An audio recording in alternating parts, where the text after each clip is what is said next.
Maham, c'est donc une solution basée sur l'IA, conçue pour accompagner les industries dans leur transformation numérique et durable. Qu'est-ce qui vous a amené à entreprendre dans ce domaine? Alors, ceci émane d'une étude que nous avions menée déjà à l'époque, qui émanait d'un grand cabinet de conseil sur quels étaient les enjeux de l'économie mondiale dans les décennies à venir. D'accord. Et nous avons fait le constat que les enjeux de digitalisation et les enjeux de durabilité étaient les tops pour l'économie mondiale, le futur de l'économie mondiale, et que ces deux enjeux étaient loin d'être incompatibles, mais bien au contraire, ils étaient complémentaires, qu'on pouvait utiliser la force du digital pour les enjeux de durabilité. Et c'est comme ça que, bien naturellement, je me suis redirigé vers ce domaine. Et Maham, ça veut dire mission. Tout à C'est fait. donc votre mission. Exactement. La direction le Maroc. Je rappelle que vous avez été sélectionné parmi 50 projets pour être présent à Paris. Je vous propose donc de partir à la rencontre des jeunes entrepreneurs Maham basés entre le Maroc, la France et le Québec qui ont développé des solutions innovantes pour la décarbonation. Reportage de Maud Ninov. Ordinateur et bonne connexion obligatoires, car l'équipe travaille à distance depuis 3 continents, avec un peu de décalage horaire et une météo différente. Le soleil du Maroc me manque énormément. On ne parlait pas de Montréal, ça fait -10, puis ça neige depuis 3 jours. France, Canada et Myriam au Maroc, spécialistes de l'IA. Ensemble, ils ont développé une plateforme digitale pour les industries les plus énergivores. C'est une jeune entreprise qui apporte effectivement une solution d'intelligence artificielle pour la décarbonation de l'industrie. Mais pas que.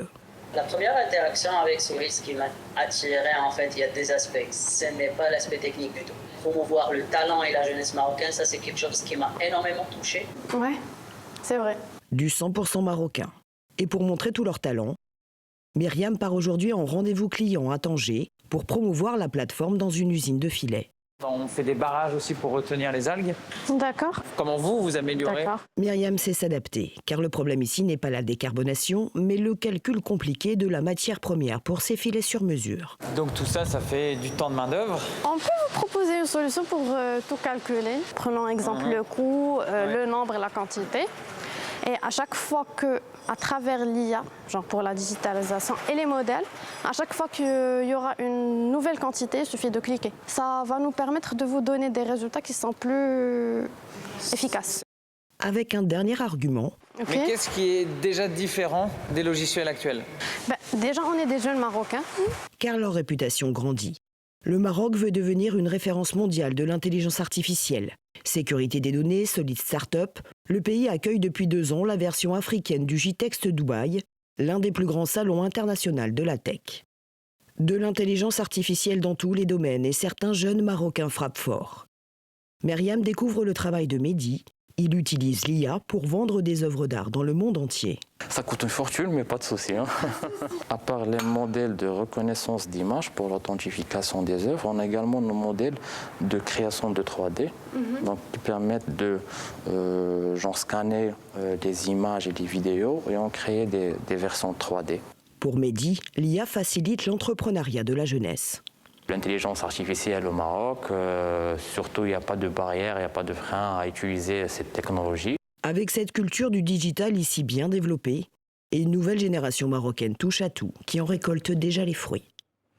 Voilà, Souhail Maya, quand vous revoyez ces images, vous ressentez une certaine fierté? Absolument, tout à fait. C'est le cas d'espèce, parce qu'aujourd'hui, il y a une jeunesse incroyable au Maroc et en Afrique de façon générale, très bien formée dans de grandes universités. Il y a l'université Mohamed VI Polytechnique, par exemple, où il y a le centre de l'intelligence artificielle, justement, qui est basé dans ce campus.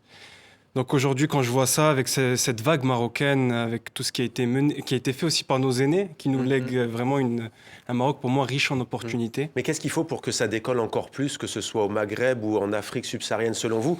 Rappelons que Donald Trump aux États-Unis vient de mettre 500 milliards pour l'intelligence artificielle. On parlera tout à l'heure de l'Europe, notamment. Non, c'est tout à fait le cas d'espèce. Aujourd'hui, c'est vrai que sur le continent africain, il faut de l'argent, il faut une mobilisation. C'est vrai qu'il y a un petit peu de retard aussi au niveau... Il y a les Chinois et puis les Américains qui sont très bien avancés. Mais il faut effectivement une mobilisation, il faut bien former, de l'éducation, du financement.